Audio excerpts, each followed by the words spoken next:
Samantala, nagtayo ngayon ang Office of Civil Defense at National Disaster Risk Reduction and Management Council ng Interagency Regional Command at Coordination Center sa Iligan City.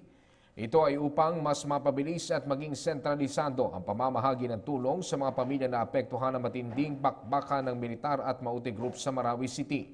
Ang naturang aid command ay hahawakan ng interagency focal persons mula sa response clusters ng ARMM at Region 10. Matatandaang 70% ng populasyon ng Marawi City ang lumikas at kasalukuyang nasa evacuation centers dahil sa takot na maipit at madamay sa operasyon ng militar kontra sa teroristang Maute. At yan po muna mga pinakamainit na balita sa oras na ito. Manatiling updated gamit ang aming social media sites. I-like lamang po ang aming PTV Facebook page ay follow kami sa Twitter at PTVPH. Ako po, magandang hapon.